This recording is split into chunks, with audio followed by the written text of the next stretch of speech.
आप सभी लोग, आज हम एक्सरसाइज 6.1 का क्वेश्चन नंबर 13 करने जा रहे हैं। देखेंगे बढ़िया क्वेश्चन है, देखेंगे क्या है, ध्यान से पढ़ेंगे question. A balloon which always remain spherical, यानी कि एक बैलून दे रखा है जो कैसे रहता है, हमेशा स्पेरिकल रह जाए, यानी कि हमें एक स्पेयर की शेप दे रखी है। वैसे भी बैलून जो है स्पेयर की शेप में ही होता है, सही है। उसने क्या रखा है, a balloon which always remain spherical has a variable diameter, और उसका डायमीटर दे रखा है, सही है। एक बैलून दे रखा है जो किस शेप में है, स्पेयर की शेप में है, सही है। और उसका डायमीटर दे रखा है में डी, यानी कि डायमीटर को डी से रिप्रेजेंट करते हैं ना। उसका डायमीटर दे रखा है, यानी कि कितना दे रखा है, 3/2 2x+1, सही है। एक डायमीटर दे रखा है। इसने वेरिएबल डायमीटर इसलिए लिखा है क्योंकि जो हमें डायमीटर दे रखा है उसमें एक्स वेरिएबल का यूज कर रखा है, सही है। एक्स वेरिएबल की फॉर्म में दे रखा है। जो डायमीटर दिया है ना उसने, वो क्या किस फॉर्म में दिया है, एक्स वेरिएबल की फॉर्म में दे रखा है, सही है। उसमें एक्स वेरिएबल का यूज कर रखा है, इसलिए उसने उसे क्या लिखा है, वेरिएबल डायमीटर, सही है। फिलहाल तो ये हमारा डायमीटर है, किसका, एक स्पेयर का। अब हमें फाइंड क्या करना है, find the rate of the change its volume with respect to x.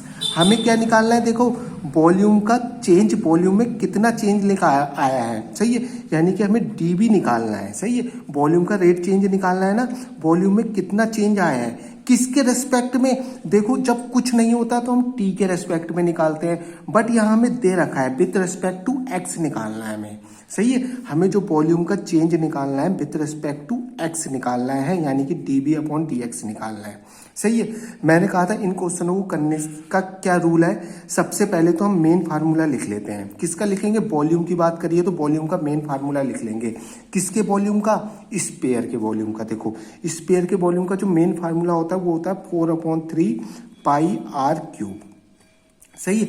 अब देखो इसमें रेडियस का यूज होना है, हमें डायमीटर दिया है ना, हमें पता है डायमीटर से हम रेडियस आराम से निकाल लेंगे। उसे 2 से डिवाइड करके हमारा रेडियस निकल जाएगी। तो हमारी रेडियस कितनी हो जाएगी बेटे, यहाँ जब इसको 2 से डिवाइड करूंगा तो ये हो जाएगी 3/4 2x+1 हो गई, सही है। डायमीटर ये था तो रेडियस हमारी, तो हमने 2 से डिवाइड करा तो कितनी आ गई, 3/4, सही है। ये हमारी रेडियस आ गई। अब देखो इसमें रेडियस उसने ऑलरेडी दे रखी थी ना, स्पेयर की डायमीटर दे रखा था, हमने रेडियस निकाल ली तो रेडियस इसमें पुट कर देंगे, सही है। हमें रेडियस उसने दे रखी है 3/4 2x+1, इसमें यूज कर लेंगे। देखो v = 4/3 पाई, और रेडियस ये हो गया हमारी 3/4 2x+1। ये क्यूब लगा हुआ है तो क्यूब लगा देंगे, सही है। तो समझ में आ गया होगा आपको। अब देखेंगे ध्यान से, 4/3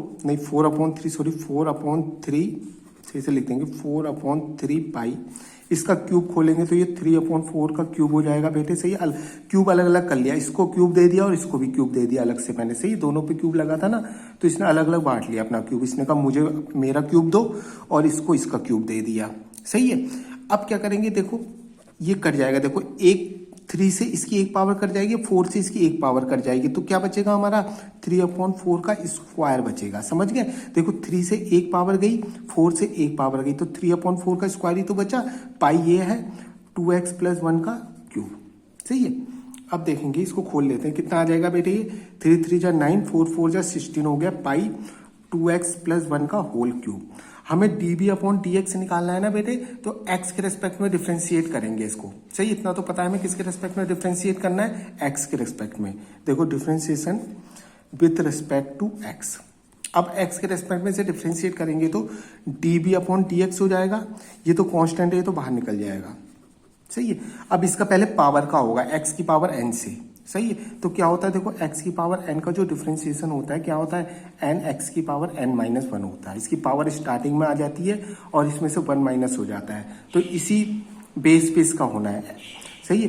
3 स्टार्टिंग में आ जाएगा और इसकी पावर में से 3 - 1 हो जाएगा तो 2 बचेगा, सही है।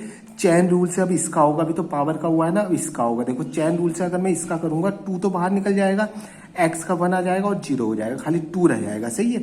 समझ गए, 2 बाहर हो जाएगा। देखो x का क्या हो जाएगा, डिफरेंशिएशन 1 हो जाएगा और इसका 0 हो जाएगा, यानी कि 2 और आ जाएगा, समझ गए। अब देखो जो कट रहा है काट देते हैं, 2 8 से 16 हो गया, सही है। dv/dx आ गया मेरा 9 3 जा 27 π/8, सही है। 27 π/8 2x+1 का होल स्क्वायर, सही है। अब देखो इसकी यूनिट लिखने की जरूरत नहीं है क्योंकि हमें कुछ भी यूनिट में नहीं दे रखा इसने। जो हमें इसने डायमीटर दिया था उस पर भी कोई यूनिट नहीं है, इसने कोई यूनिट हमें दे ही नहीं रखी पूरे क्वेश्चन में, तो इस पर भी हम कोई यूनिट नहीं लिखेंगे। यही हमारा आंसर हो गया। सही, क्वेश्चन में कोई भी यूनिट नहीं दे रखी इसने हमें। Thank you.